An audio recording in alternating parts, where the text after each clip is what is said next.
هل تخيلت في يوم إنك ماشي لوحدك وسط غابة وفجأة تلاقي أسد واقف قدامك؟ الغريب إن الأسد مش بيهاجمك، مش بيزقر، بس ثابت مكانه وبيبص لك. وإنت بدل ما تهرب قررت تقرب وتقبله. قبلة. بس السؤال هنا، ماذا لو قبلت أسداً في الغابة؟ إيه اللي ممكن يحصل؟ هل دي لحظة رومانسية ولا لحظة وداع أخيرة؟ في الفيديو ده هنعرف الحقيقة كاملة، وهنخوض رحلة داخل عقل الأسد ونشوف إيه اللي ممكن يحصل لو قربت منه خطوة زيادة. وقبل ما نبدأ، لو المواضيع المجنونة والغريبة دي بتعجبك، دوس لايك على الفيديو واشترك في القناة وفعل الجرس عشان توصلك كل حلقة جديدة من سلسلة ماذا لو، لأن اللي جاي أغرب من الخيال. نبدأ من أول نقطة. الأسد مش لعبة.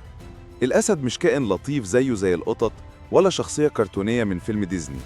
الأسد في الحقيقة كائن مفترس، حجمه ضخم وطوله يوصل لأكتر من 2.5 متر، ووزنه ممكن يتعدى 200 كيلوغرام.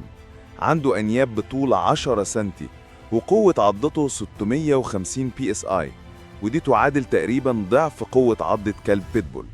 غير إنه سرعته توصل ل 80 كيلومتر في الساعة، ورد فعله أسرع من الإنسان ب5 مرات. يعني لو قررت تقرب منه، أنت كأنك بتحط رقبتك في فمه بإيدك. طيب، هل الأسد ممكن يفكر ويسمح لك تقبله؟ لازم نعرف إن دماغ الأسد بتشتغل ب3 برامج: الصيد، الحماية، والهيمنة.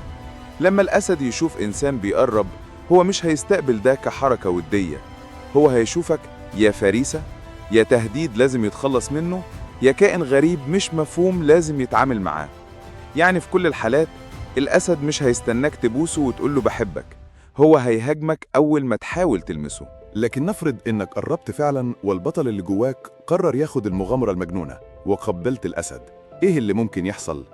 أول رد فعل من الأسد غالباً هيكون عدواني جداً، هيمسكك بعضة قاتلة في الوجه أو الرقبة، وفي ثواني ممكن تحصل تمزقات عميقة في الجلد، نزيف لا يمكن وقفه، وده ممكن يؤدي للموت خلال دقيقة أو أقل. حتى لو الأسد متربي أو متدرب، ما تفتكرش إنك في أمان، لأن حالات كتير حصلت لمدربين محترفين اتهاجموا من أسود كانوا بيربوهم من صغرهم، وبالرغم من التدريب الأسد منسيش إنه كائن مفترس. غير كده، في خطر بيولوجي ضخم. لعاب الأسد فيه بكتيريا قوية جدا ممكن تنقل أمراض قاتلة زي داء الكلب ريبس أو التهابات تؤدي لتسمم الدم. يعني حتى لو عديت القبلة بسلام، ممكن بعدها بأيام تبدأ تظهر عليك أعراض قاتلة. طب إيه الإصابات اللي ممكن تحصل؟ لو الأسد هاجمك بعد القبلة، فاحتمال كبير تحصل إصابات في الوجه زي تمزق الجلد أو فقدان العين، وفي الرقبة زي كسر في الفقرات أو نزيف داخلي، وفي الذراع تهتك في العضلات أو كسر. ولو صدرك اتعرض للهجوم، ممكن الأسد بأسنانه أو مخالبه يسبب طعنات تؤدي لتوقف التنفس. ولو الهجوم استمر أكتر من 10 ثواني، فرصتك في النجاة بتقل جدا، توصل لأقل من 5%. لكن خلينا نقول إنك نجيت، وده احتمال ضعيف. هل خلاص كده انتهت المغامرة؟ لا، لأن في جانب نفسي مدمر. اللي بيتعرض لهجوم من أسد حتى لو نجا، بيفضل يعاني من اضطراب ما بعد الصدمة، كوابيس مستمرة، خوف دائم من الحيوانات، فوبيا من الأماكن المفتوحة، وعزلة اجتماعية، لأن دماغه بتفضل عايشة اللحظة اللي شاف فيها الموت في عيون الأسد. خليني أحكي لك قصتين حصلوا فعلا. القصة الأولى في جنوب أفريقيا سنة 2015. مصور محترف دخل مزرعة فيها أسد مربوط، حاول ياخد صورة سيلفي قريبة جدا منه. اقترب أكتر من اللازم، والأسد هجمه في لحظة واحدة، عضه من رقبته، والمصور مات قبل ما الإسعاف توصل.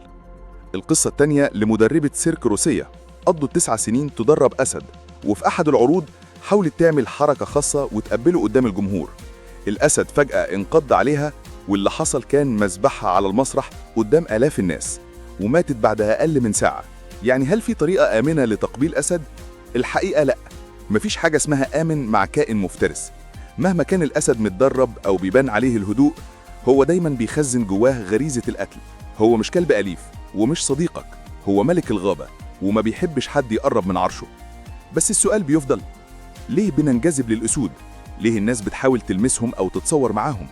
الإجابة بسيطة، الإنسان بطبعه بيحب يتحدى الخوف، بيحب يحس بالقوة، ولما بيقف قدام أسد بيحس إنه شجاع مغامر. بس للأسف في لحظة ممكن الشجاعة دي تتحول لحماقة وتكلفه حياته.